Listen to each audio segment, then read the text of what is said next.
하나님의 말씀은 창세기 45장 7절부터 8절까지입니다. 말씀을 봉독하여 드리겠습니다. 하나님의 큰 구원으로 당신들의 생명을 보존하고 당신들의 후손을 세상에 두시려고 나를 당신들 앞서 보내셨나니 그러즉 나를 이리로 보낸 자는 당신들이 아니요 하나님이시라. 하나님이 나로 바로의 아비를 삼으시며 온 집에 주를 삼으시며 애굽 온 땅의 지리자를 삼으셨나이다. 아멘. 오늘은 기독교 강요 강의 31번째 날입니다. 오늘은 칼빈의 기독교 강요 제1권 제17장 6항부터 제17장 10항까지를 살펴보도록 하겠습니다. 제1권 창조주 하나님의 관한 지시 제17장 섭리교리에 대한 올바른 적용은 우리에게 큰 유익을 준다. 하나님의 섭리의 방편에 대한 명상, 섭리를 인지할 때 오는 복, 이것이 6항부터 11항까지 내용입니다. 이제 6항입니다. 신자의 위안이 되는 하나님의 섭리. 그러나 이상의 여러 비방들, 곧 광인들의 헛소리는, 여기 광인이라고 하는 것은 하나님의 섭리를 오해하는 자들을 뜻하는 것이고요. 이것은 이미 5항에서 이들이 어떠한 자들이고 그들의 주장이 무엇인지 하는 것을 우리가 다루었습니다. 그래서 6항으로 넘어오면서 곧바로 그들의 비방, 그들의 헛소리를 이제 말하고 있는 것입니다. 그래서 그들의 잘못된 주장을 물리칠 수 있는 좋은 길은 하나님의 섭리를 깊이 묵상하는 그런 것이라고 지금 말하려고 하는 것입니다. 그러나 이상의 여러 비방들, 곧 광인들의 헛소리는 섭리에 대한 경건하며 거룩한 명상으로 쉽게 쫓아버릴 수 있을 것입니다. 그런 것들을 물리칠 수 있게 된다는 것입니다. 이 명상은 섭리에 대한 명상이죠. 경건의 법을 우리에게 가르쳐주는 것으로서 이 명상을 통해서 우리는 가장 좋고 가장 아름다운 열매를 얻게 됩니다. 그러므로 그리스도인의 마음은 만사는 하나님의 계획에 의하여 발생되며 무엇 하나 우발적으로 발생하지 않는다고 확신하기 때문에 하나님을 사물의 근본 원인으로 바라보며 2차적인 원인들에 대해서는 적절한 위치에서 주의를 기울이게 됩니다. 어떤 일이 났을 때 그것의 가장 기본적인 근원적인 원인은 하나님이시고 하나님께서는 예를 들어 어떤 사람을 통해서 무슨 일을 했을 때 사람은 2차적인 원인이 되죠. 그래서 근본 원인과 2차적인 원인은 그렇게 구분이 되는 것입니다. 다음으로 하나님의 특별 섭리가 자신을 지켜보호하시며 따라서 자신에게 선과 구원을 가져다 준다고 판명되는 것 이외에 아무것도 일어나는 것을 허락지 않는다는 것을 그리스도인의 마음은 의심하지 않습니다. 이것은 모든 일이 하나님의 경륜에 의해서 일어난다고 확신하는 그리스도인은 이 땅에서 일어나는 모든 사건들의 근본 원인이 하나님이시라고 생각하고 또 하나님의 특별 섭리에 의하여 자신이 보호를 받는다고 생각을 한다는 것을 말한 것입니다. 계속해서 보면 이렇습니다. 그러나 하나님께서는 먼저는 인간에 대하여 그리고 다음으로는 다른 피조물에 대하여 관심을 가지시기 때문에 하나님의 섭리가 양쪽을 모두 지배하신다는 것을 그리스도인의 마음은 확신합니다. 선인이건 악인이건 인간에 관한 한 그 계획, 선인이든지 악인이든지 그들의 계획을 말하는 것입니다. 그 계획, 의지, 노력, 능력 이 모든 것은 하나님의 지배하에 있다는 것과 하나님께서는 그것들을 원하시는 방향으로 향하게 하시며 또 원하실 때는 언제든지 그것들을 제재하시는 것은 하나님의 선택에 달려 있다는 것을 그리스도인의 마음은 알게 될 것입니다. 하나님의 특별 섭리가 신자의 안전을 돌보신다고 증거하는 매우 분명한 약속들은 성경에 있는 약속들이죠. 약속들은 수없이 많이 있습니다. 근데 그 성경에 있는 약속들, 구절들을 열거합니다. 내 짐을 여호와께 맡겨버리라. 너를 붙드시고 의인의 요동함을 영영이 허락지 아니하시리로다. 시편 55편 22절입니다. 왜냐하면 하나님께서는 우리를 보살펴 주시기 때문입니다. 베드로전서 5장 7절. 지존자의 은밀한 곳에 거하는 자는 전능하신 자의 그늘 아래 거하리로다. 시편 92편 1절. 무릇 너희를 범하는 자는 그의 눈동자를 범하는 것이라. 스가랴 2장 8절. 나는 너의 방패요. 창세기 15장 1절. 너로 노성벽이 되게 하였은즉. 예레미야 1장 18절. 내가 너를 대적하는 자를 대적하고 내 자녀를 구원할 것임이라. 이사야 49장 25절. 그들은 혹시 잊었을지라도 나는 너를 잊지 아니할 것이라. 이사야 49장 15절.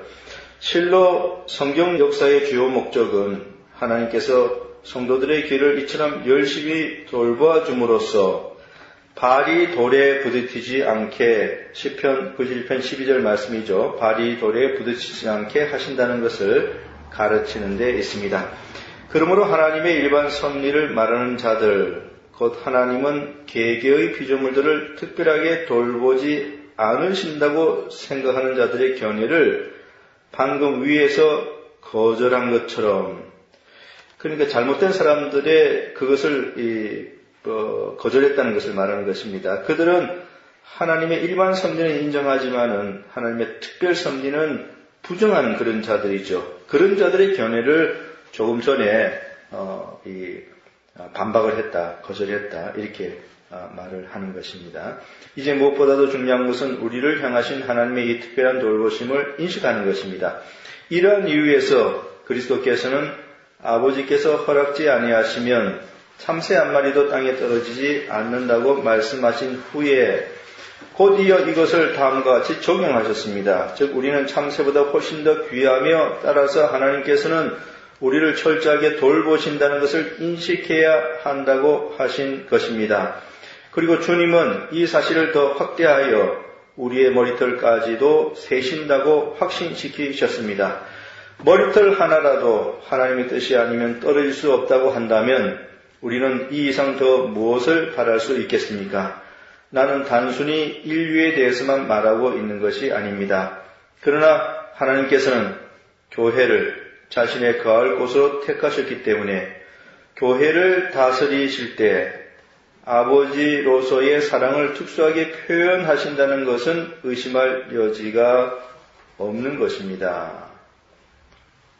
하나님께서 그의 백성들을 특별하게 돌보신다는 이러한 하나님의 섭리는 우리들에게 대단히 큰 위로를 주는 그런 교리입니다. 우리가 이 땅을 살아가면서 담대하게 행할 수 있는 것은 하나님께서 특별히 우리를 돌보아 주신다는 그런 진리 때문인 것입니다. 7항으로 넘어가 보도록 하겠습니다. 하나님의 섭리 유효성. 하나님의 종은 이런 약속들과 신뢰들을 통해서 힘을 얻게 될 때에 모든 사람은 그들의 마음이 조종되든 혹은 남을 해치지 못하게 그들의 악의가 억제되든 하나님의 권능 아래 있다는 것을 가르치는 여러 가지 증거들을 접할 것입니다. 그것은 하나님은 우리에게 호감을 가지는 사람들 앞에서뿐만 아니라 애국 사람의 눈앞에서도 우리에게 은혜를 베푸시는 분이시기 때문입니다. 실로 하나님은 여러 가지 방법으로 원수들의 사악함을 분쇄하는 방법을 알고 계십니다. 때로는 저들에게서 분별력을 빼앗으심으로써 저들이 건전하며 온건한 것을 전혀 이해할 수 없게 만드십니다. 예를 들면 하나님께서 아합을 속이기 위해 사탄을 보내어 모든 선지자의 입을 거짓으로 채우게 하신 일이 있었습니다. 또한 하나님께서는 젊은이들의 충고를 통해 르호보암의 정신을 흐리게 하였으며 마침내 르호보암은 자신의 미련함 때문에 그 왕국을 빼앗기게 되었습니다. 때로 저들에게 분별력을 주시는 경우에도 여기 분별력이라고 하는 것은 그냥 지성 이런 의미로 이해하시면 되겠습니다. 그러니까 소위 지성을 가지고 있다고 하는 자들, 그 지성을 주신 분은 하나님이시죠. 그래서 그런 의미로 이제 여기서 말을 한 것입니다. 때로 저들에게 분별력을 주시는 경우에, 그러니까 하나님께서 그들에게 지성을 주었죠. 소위 지성을 가지고 있다고 하는 그런 경우를 말하는 것입니다. 하나님께서는 저들을 놀라게 하시고 낙담케 하심으로써 저들이 생각한 바를 원하거나 계획하거나 혹은 수행할 수 없게 하십니다. 간혹 저들이 자신들의 정욕과 광기가 자극하는 일을 행하도록 내버려 두시는 경우에도 하나님께서는 적절한 시기에 저들의 강포를 꺾으시며 저들의 목적을 달성하지 못하게 하십니다. 이와 같이 하나님께서는 다윗에게 치명적이었던 아히도벨의 모략을 사전에 분쇄하셨습니다. 또한 하나님께서는 자기 백성의 이익과 안전을 위해 모든 피조물들을 지배하시며 심지어는 사탄까지도 다스리십니다. 그리고 이 사탄은 이미 우리가 알고 있는 바와 같이 하나님의 허락과 명령이 없이는 욥에 대하여 감히 아무 일도 하지 못했습니다. 이와 같은 지식을 가지게 될 때 여기에 필연적으로 수반되는 결과를 보면 번영할 때에는 감사한 마음을, 역경 속에서는 인내를, 미래에 대한 우려에서는 놀라운 자유를 얻게 됩니다. 그러므로 하나님의 종은 인간의 역사를 통해서 하나님의 은혜를 느꼈건 아니면 무생물을 통해서 도움을 받았건 간에 일체의 번영과 인간의 욕망 전체를 전적으로 하나님으로부터 받은 것으로 여겨야 할 것입니다. 그는 마음에 저들의 마음을 내게로 기울여 나를 사랑하게 하시고 저들을 나와 연합하게 하여 나를 향한 하나님의 자비의 도구가 되게 하신 것은 분명히 주님이시다라고 생각할 것입니다. 또한 풍성한 열매를 거둘 때에는 여호와께서 가라사대 그날에 내가 응하리라. 나는 하늘에 응하고 하늘은 땅에 응하고 땅은 곡식과 포도주와 기름에 응하고 라는 말을 생각할 것입니다. 그는 다른 일에 있어서도 하나님의 축복만이 모든 번영의 원인이 된다는 것을 의심하지 않을 것입니다. 또한 이렇게 많은 증거들을 통해서 교훈을 받았기 때문에 그는 끊임없이 감사하지 않을 수 없을 것입니다. 우리가 지금까지 보았던 내용은 모든 것이 하나님의 섭리로 말미암는다는 그런 것입니다. 우리는 이 하나님의 섭리를 아주 굳게 신뢰하면서 살아가야 되겠습니다. 8항으로 넘어가 보도록 하겠습니다. 하나님의 섭리에 대한 확신은 모든 역경에서 우리를 돕는다. 어떤 역경에 처하게 되면 그는 즉시 마음을 들어 하나님께로 향할 것이며 하나님께서는 자신의 손으로 인내와 마음의 평온을 그에게 가장 깊이 새겨 주실 것입니다. 만일 요셉이 형제들의 배신을 계속 생각하였더라면 그는 형들에 대한 형제의 우정을 보여줄 수 없었을 것입니다. 그러나 생각을 하나님께로 돌리고 그들의 불의를 잊었기 때문에 그는 온유와 관용을 보일 수 있었으며 나아가서는 저들을 위로하기까지 이르렀습니다. 대단히 중요한 그런 말입니다. 하나님이 큰 구원으로 당신들의 생명을 보존하고 당신들의 후손을 세상에 두시려고 나를 당신들 앞서 보내셨나니 그런즉 나를 이리로 보낸 자는 당신들이 아니요 하나님이시라. 당신들은 나를 헤아려 하였으나 하나님은 그것을 선으로 바꾸사 오늘과 같이 만민의 생명을 구원하게 하시려 하셨나니. 요셉이 형제들이 자기를 배반한 것을 계속 생각만 하고 있었더라면은 형들을 만났을 때에 오히려 복수하고자 하는 그런 마음이 일어났을 것입니다. 그러나 요셉은 형제들의 배신을 생각하고 있었던 것이 아니라 그의 생각을 하나님께로 돌렸습니다. 그랬더니 어떻게 됐냐면은 형들을 기꺼이 용서해 줄 수 있었고 심지어 더 나아가서 저들을 위로까지 할 수 있었던 것입니다. 우리들도 이런 자세로 이 땅을 살아간다면은 정말 그 그리스도의 심정을 가지고 살아가는 것이 될 것입니다. 계속해서 보겠습니다. 욥이 자기를 괴롭힌 갈대아 사람들을 주시하였더라면 똑같은 그런 맥락의 말입니다. 그에게는 복수의 불길이 일어났을 것입니다. 그러나 그는 그 일을 주께서 하신 일을 여기고 다음과 같은 아름다운 생각으로 스스로를 위로하였습니다. 주신 자도 여호와시오 취하신 자도 여호와시오니 여호와의 이름이 찬송을 받으실지니이다. 이와 같이 시므이가 다윗을 협박하고 또 그에게 돌을 던졌을 때 만일 다윗이 사람들에게, 여기 사람들에게라고 하는 것은 영어 원문에 보면 the man이라고 단수로 되어 있습니다.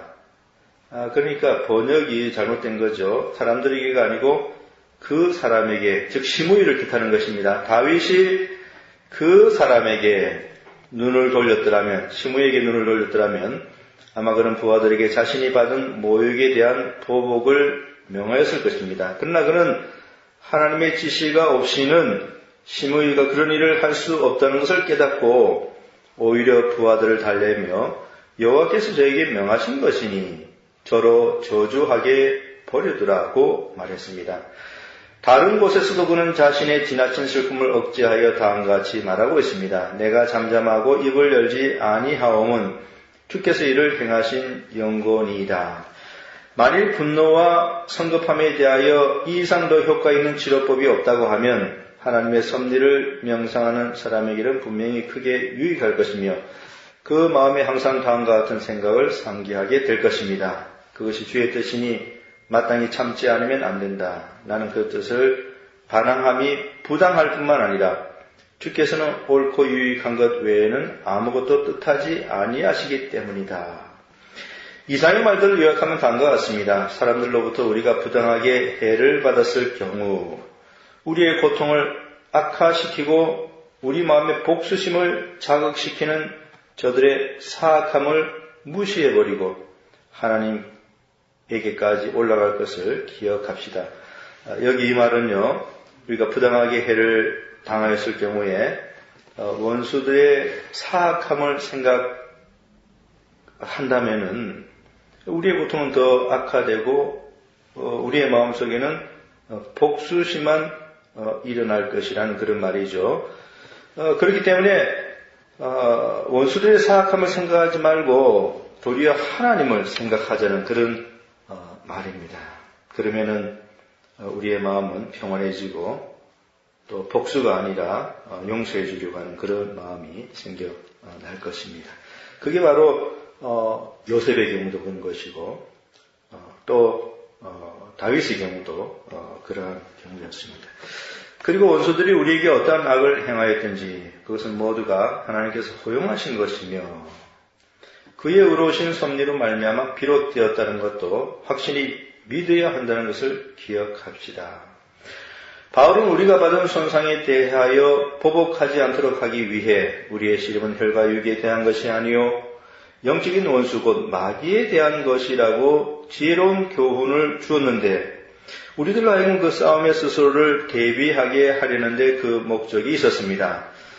그러나 모든 분노와 충동을 진정시키는데 가장 유용한 교훈은 하나님은 마귀와 일체의 행악자들을 대항해서 싸우려고 무장하시며 우리의 인들을 연당시키시기 위하여 경기의 심판대로 앉아 계신다는 사실입니다. 그러나 우리를 괴롭히는 재난과 고난이 인간의 간섭 없이 일어날 때에는 여기 인간의 간섭 없이 일어날 때에는 이라고 하는 이 말은요. 인간을 통하지 않고 일어날 때에는 이런 의미입니다. 인간을 통하지 않고 일어나는 재난과 고난을 의미하는 것이죠. 인간의 간섭 없이 일어날 때에는 우리를 괴롭히는 재난과 고난이 그러니까 인간을 통하지 않고 다른 것을 통해서 일어나는 그런 것을 말합니다. 모든 번영은 하나님의 축복을 그 근원으로 하여 나오고 모든 재난은 하나님의 저주라고 하는 율법의 교훈을 상기합시다. 그리고 우리는 이 무서운 경고를 두려워하지 않으면 안 됩니다. 너희가 내게로 돌아오지 아니하고 나를 대항할진대 나하고 나도 너희에게 대항하여 너희 죄를 인하여 너희를 7배나 더 칠지라. 하나님께서는 이 말씀에서 우리의 아둔함을 죄라고 책망하고 계십니다. 사실 우리는 인류의 공통된 이해에 따라 번영이건 재난이건 모든 사건을 다만 우발적인 것으로 생각할 뿐 하나님의 자비하신 은혜를 받고도 예배할 줄 모르며 하나님의 징계를 받고도 회개할 줄 모르고 있는 것입니다. 유대인들은 선한 일과 악한 일이 하나님의 명령 없이 발생하는 것으로 생각했으며 에레미야와 아모스가 그들을 호되게 공개한 것도 이러한 이유에서였습니다. 이사야의 다음과 같은 선언도 역시 이와 같은 목적을 지니고 있습니다. 나는 빛도 짓고 어둠도 창조하며 나는 평안도 짓고 환난도 창조하나니 나는 여호와라 이 모든 일을 행하는 자니라. 9항으로 넘어가 보도록 하겠습니다. 중간 원인을 경시하지 않는다. 여기 중간 원인이라고 하는 것은 2차 원인을 말하는 거죠. 근본 원인은 하나님이시고 2차 원인 또는 중간 원인은 이제 우리 사람이나 또 여러 사물들을 말하는 것입니다. 그러나 그럼에도 불구하고 경건한 사람은 신실한 그리스도인들을 말합니다. 경건한 사람은 제2의 원인도 무시하지 않습니다. 그러니까 하나님의 섭리를 생각하면서 하나님께서 모든 것을 하신다라고 했을 때 그 근본 원인인 하나님뿐만 아니라 제2의 원인, 중간 원인도 함께 생각한다는 것입니다.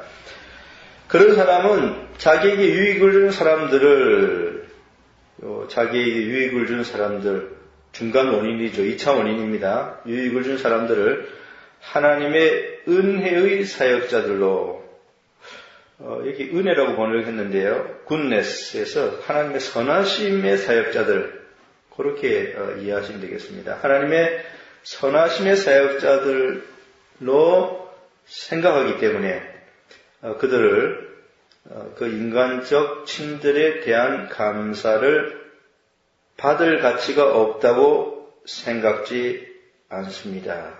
그렇죠.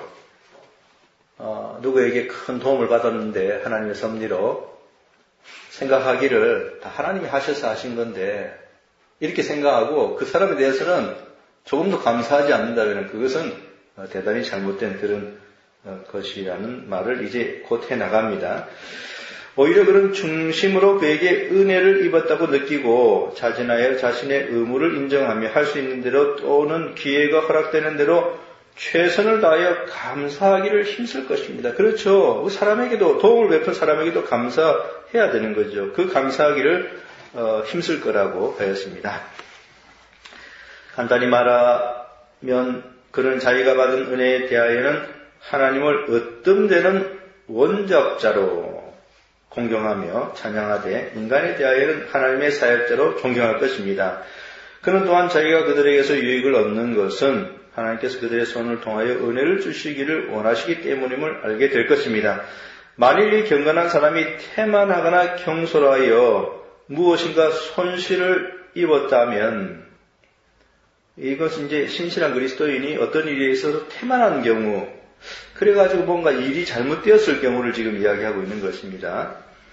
그는 이것이 주님의 뜻에 따라 발생된 것으로 결론을 내리겠지만 역시 그 책임을 자신에게 돌릴 것입니다. 그렇죠. 우리 그리스도인들은 우리가 태만하거나 게을러서 무슨 문제가 잘못되어져 갔을 때에 궁극적으로 하나님의 뜻에 따라서 그게 그렇게 되어졌다고 우리가 생각할 수도 있지만은요. 그러나 내 책임도 분명히 있다는 사실을 우리가 아는 것이죠. 만일 잘 돌봐줄 책임이 있음에도 불구하고 간호를 게을리했기 때문에 어떤 사람이 병으로 죽었다고 생각합시다. 그 사람이 넘을 수 없는 한계까지 도달했음을 알고 있었다 해도 이를 이유로 그가 자신의 죄를 가볍게 하지는 않을 것입니다.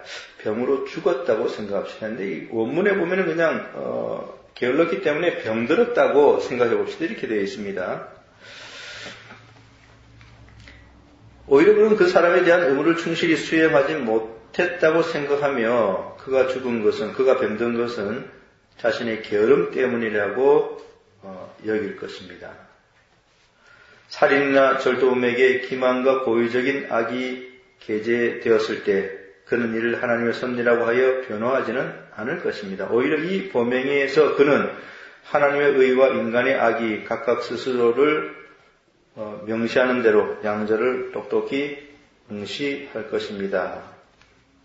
이 부분은 크리스찬 다이제스트의 기독교 강의를 보면 도움이 될 것 같습니다. 거기에는 이렇게 번역되어 있습니다.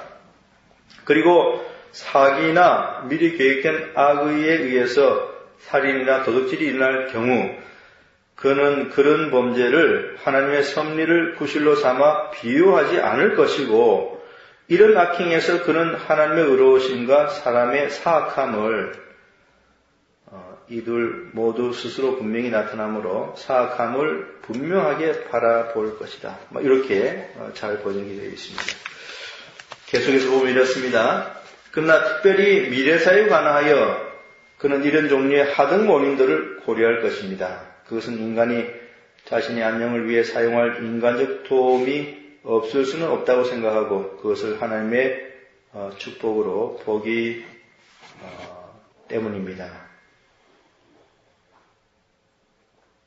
이 말은요, 사람의 도움을 받아서 자신의 안전을 지킬 수 있게 되었다고 하면은 그는 그것을 하나님의 축복으로 간주할 것이라는 그런 말입니다. 그러므로 자신을 도울 수 있다고 생각되는 사람들의 원조를 청하는 데 있어서 그들과 상의하기를 중단하지 않을 것이며 게을리하지도 않을 것입니다. 오히려 그는 자기에게 유익을 줄 수 있는 모든 피조물은 주께서 주신 것으로 생각하고 이를 신적 섭리의 합법적 기구로 사용할 것입니다.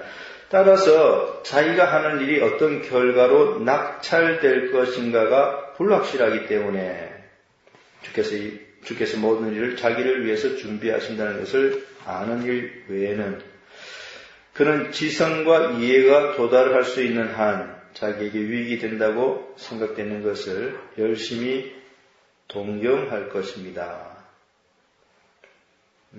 자기에게 유익이 된다고 생각되는 것을 최선을 다하여 추구한다는 그런 말입니다.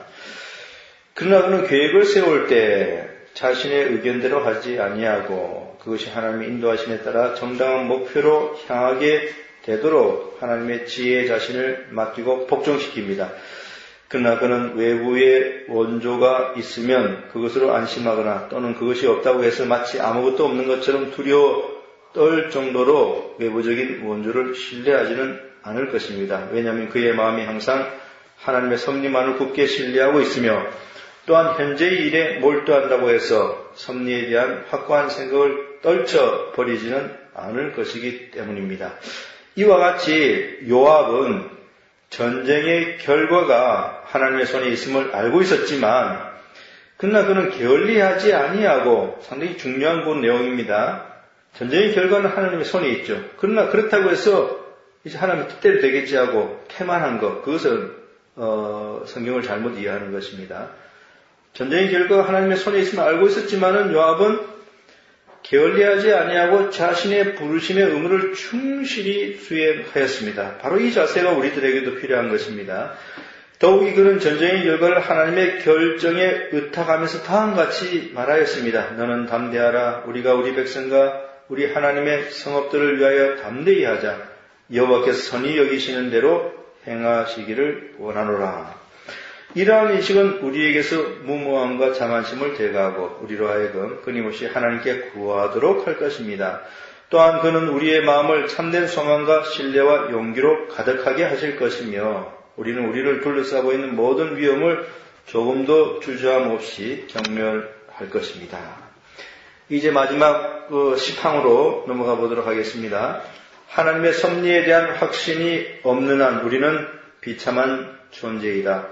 여기서 우리는 경건한 사람들의 측량할 수 없는 행복을 보게 됩니다. 그러니까 신실한 그리스도인들의 복락이, 행복에 대해서 말을 하는 것입니다.